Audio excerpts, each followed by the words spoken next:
Saturn's rings are one of the most recognizable structures in the solar system. Bright, expansive, and seemingly timeless. For centuries, it was assumed they formed billions of years ago alongside the planet itself, but recent discoveries have turned that idea on its head. Cassini data revealed Saturn's rings are young, no more than a few 100 million years old. It's astonishing to think that they formed when dinosaurs ruled the Earth. But that was just the start. It left scientists wondering not only how the rings formed, but what else in the Saturnian system might be part of the same story. In February of 2026, a new study gave us an answer. A cataclysmic chain of events with far-reaching consequences that played out in the cosmic equivalent of a blink of the eye. And it was driven by none other than Saturn's largest moon, Titan. I'm Alex McColgan, and you're watching Astrum. Join me as we get to the bottom of Saturn's biggest mystery. We'll explore the gravitational dance between the gas giant, its rings, and its many moons. And we'll reveal how their deeply interconnected relationship led to a trail of destruction. When Galileo Galilei turned his telescope to Saturn in 1610, the first person in history to do so, he was baffled. It appeared as if the planet was sandwiched between two very large moons. But when he looked again 2 years later, they were gone, only to reappear as what he described as arms or handles another 2 years later. Through his groundbreaking, albeit crude, early telescopes, what Galileo was actually witnessing was our shifting perspective of Saturn's rings. Because Saturn is tilted at 27 degrees, its rings angle towards Earth and then away again as the gas giant orbits the Sun. When it appeared to Galileo that they'd disappeared, he was viewing them straight on. It took nearly 50 years for telescope optics to improve enough for astronomers to correctly identify the strange structure. And in 1659, Christian Huygens deduced that the arms Galileo had described were in fact a ring. He was also the first to identify Titan, Saturn's largest moon. As telescope technology continued to improve, so did our view of the surprisingly complex Saturnian system. The French-Italian astronomer Jean-Dominique Cassini soon discovered 4 other major moons: Iapetus, Rhea, Tethys, and Dione. And in 1675, he was the first to see a gap in Saturn's rings, now known as the Cassini division. The next big breakthroughs in our understanding of the rings came in the 19th century, including the work of James Edward Keeler, who demonstrated that they could not be solid, uniform sheets, but were instead composed of countless small particles, each orbiting Saturn independently. But it wasn't until the late 1970s that the full intricacy and beauty of the system became clear. Pioneer 11 and the Voyager probes changed our understanding dramatically, as with each mission came greater resolution. By the time Voyager 2 flew past in August of 1981, it showed for the first time that the A, B, and C rings were actually comprised of millions of smaller ringlets. And then came Cassini. Orbiting Saturn for more than a decade, it passed through the gaps between the rings, skimmed their edges, and, for its closing act, plunged between the planet and the innermost D ring. The data it sent back has revolutionized what we know of the Saturn system, not only painting an extraordinarily detailed picture, but telling a story that no one expected. Saturn's rings are astonishingly thin, between 10 meters and 1 kilometer thick, yet they extend up to 282,000 kilometers from the planet. Named alphabetically in the order they were discovered, they are called the D ring, C ring, B ring, A ring, F ring, G ring, and E ring. And there is a final and very faint Phoebe ring, much further away in the orbit of the moon with the same name. The particles are kept in their orbits by shepherd moons. Pan, Daphnis, and Prometheus sit within the ring system itself, while Pandora, Janus, and Epimetheus sit just beyond the F ring. Mimas, discovered by Herschel in 1789, orbits further out, but exerts an oversized level of control on the rings. I've made another video on Mimas that you can watch here if you want to find out more. By the end of the Cassini mission, Saturn's known moon count stood at 62. But the discoveries didn't stop there.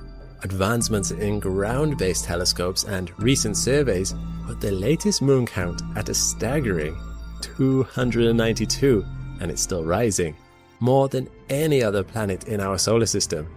And as a collection, they are extraordinarily diverse. There are large regular moons which orbit close to Saturn in the same general plane, and a whole host of irregular moons that are much smaller, more distant, and on eccentric orbits. There are even tiny ring moons shaped like ravioli, as dust particles from the rings accumulate around their equators. You may wish you had a collection as diverse and interesting as Saturn's. This is a planet that knows how to showcase its marvels, and you need to bring your A game to be on its level when it comes to home decorating. But that's more possible than ever thanks to the sponsor of today's video, Displate. Displate is the home of a collection of high-quality metal posters even more diverse than Saturn's moons. There are 2 million designs to choose from, iconic brands like Marvel, Lord of the Rings, Dragon Ball and Star Wars, beautiful vistas of auroras and galaxies from their NASA collection, and more. And if somehow that's not enough, you can create your own custom display using your own uploaded image. I have several displays up on my wall at home. I like the Mustang and the Van Gogh, and the James Webb and NASA ones always remind me of the beauty of the universe around us. Installing or swiping out was easy. It was literally just putting a magnet on your wall with a sticker to hold the metal poster in place. And of course, Astrum has our own collection there, with its very own beautiful sweeping showcase of the Saturnian system, among many others. Buying our designs for yourself or as a perfect gift can be a great way to support the channel, and right now Displate is running a promotion where there's 22% off if you buy 1 poster, 27% off if you buy 2, and 33% off if you buy 3. Just scan my QR code or click the link in the description below, then use my code ASTROM at checkout. Go give it a look. Now back to Saturn's collection. The Saturnian system is far stranger than Galileo could have ever imagined when he thought the planet had handles. Cassini's measurements of the rings also revealed what they're made of, and that is 99.8% water ice, with particle sizes that range from smaller than a grain of sand to as big as a mountain. The reflectivity of the ice crystals is what makes the rings appear so bright, even from Earth using Galilean telescopes. Cassini data also allowed scientists to calculate the mass of the rings, around 16 quadrillion tons. This sounds huge, but it's actually less than 0.02% the mass of our own moon. Combining these two observations led to a scientific bombshell of a question, and in turn, a discovery.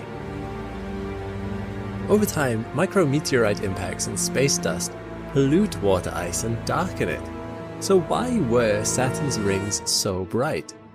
The mass of the rings helped scientists determine how much dust would be needed to contaminate them, and thus work out how long it would take to darken them. The low ring mass implies that they likely formed only 10 to 100 million years ago. That's the blink of an eye in the 4.6 billion year history of the solar system, and vastly different from what was thought at the time. Until this point, some scientists had believed the rings were always there, that they had formed alongside the planet. Instead, dinosaurs had already roamed the Earth for about 150 million years before Saturn's rings were thought to have formed. The question then becomes, how did the rings get there? This conundrum was first tackled by Edouard Roche in 1849, who explored why rings are only found around the giant planets. He suggested that the tidal forces between moons and their planets, the same ones that cause ocean tides here on Earth, could become so strong that they could overcome the gravity that holds a moon together. If a moon came too close to a planet, these forces would rip it apart, its remnants spreading along its original orbit to form a ring. He calculated the minimum safe distance for a moon's orbit as about 2.5 times the planet's radius from its center. This is known as the Roche Limit. For Saturn, this is 87,000 kilometers, and aligns with the location of the F-ring. As the Cassini data built, it became clear that something catastrophic had happened in the Saturnian system long after it was formed. In 2022, a team at MIT hypothesized that the rings formed after the destruction of an additional moon that orbited between Iapetus and Titan, which they named Chrysalis. They proposed that Chrysalis's orbit was disrupted by Titan's gravity, causing it to be pushed too close to Saturn. As it approached, it was destroyed, and the debris spread to form the rings we see today. However, when the scenario was modeled by researchers at the SETI Institute, who published their results in February of 2026, it was much more likely that Chrysalis would have collided with Titan rather than being pushed towards Saturn. In this case, most of the debris would have been captured by Titan's gravity or lost from the system entirely. It wouldn't have been able to form rings. The team, led by astrophysicist Matija Chuk, also noticed that in the Chrysalis models, Hyperion, a small, misshapen and constantly tumbling moon, was more often than not completely lost during the upheaval process. But we can see Hyperion is very much still there today, and what's more, we know that its orbit is locked with Titan. The eureka moment for Chuk was to recognize that this Hyperion-Titan relationship is relatively young and dates to the same period that Chrysalis would have disappeared. Hyperion wasn't a simple survivor of a shifting system, but a result of it. Chuk and his collaborators decided to take a wider view of the Saturnian system to explore how the rings might have formed. This included Saturn's axial tilt, I mentioned earlier that this is about 27 degrees, as well as observations of its many moons. By approaching the problem as an interconnected system rather than looking at each phenomenon in turn, they were able to simulate how the events played out over hundreds of millions of years. They concluded that Titan likely did collide with an additional moon, one that was 4 times more massive than the proposed Chrysalis. They termed it Proto-Hyperion, since Hyperion had come out of the event. Titan at this time was also different, smaller, and in a more circular orbit than we observe today. In their simulations, a Proto-Hyperion, Proto-Titan collision occurred in 42 simulations out of 60, and in the runs without a collision, either Proto-Hyperion or Iapetus were ejected from the system altogether. They proposed that the collision happened 400 million years ago, and it set in motion a chain of events that can account for many of our present-day observations. So, what actually happened? The team traced the line of evidence back to a time when Saturn slipped out of spin-orbit resonance with the other planets. Resonance is when 2 orbiting bodies fall into a repeated rhythm. They keep meeting up in the same configuration, and over time, tiny gravitational tugs from each interaction add up, amplifying their influence over one another beyond what a single encounter would allow. In the case of Saturn, that small change was enough to destabilize Proto-Hyperion and put it in a 2-1 resonance with Proto-Titan, the strongest resonance there is. For every orbit Proto-Titan made of Saturn, Proto-Hyperion made 2. This caused Proto-Hyperion to start moving inwards quickly, not only setting it on a collision course with Proto-Titan, but yanking the orbit of Iapetus on its way and pushing Iapetus into a highly tilted orbit. Eventually, the paths of the 2 proto-moons crossed, and all hell broke loose. The Titan we observe today is larger than Mercury, and is Saturn's biggest moon. As the Cassini spacecraft passed and delivered the aptly named Huygens probe to its surface, Titan was revealed to be shrouded in a thick, nitrogen-rich haze. Here, methane clouds rain down to form flowing methane rivers. Its surface geology also appears to be unexpectedly young, with few impact craters, suggesting it had been resurfaced in its recent past.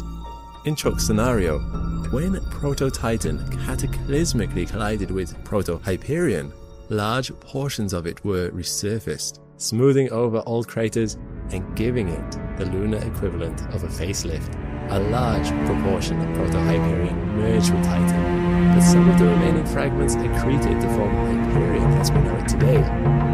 The outcome for the strange little moon in the simulations is consistent with observations. Most strikingly, it seems to be only 400 to 500 million years old. Its irregular shape and low density are consistent with a body that formed from loosely bound debris. Its chaotic rotation is a result of the momentum of the collision. Not long after its creation, it was captured by Titan, and the two ended resonance.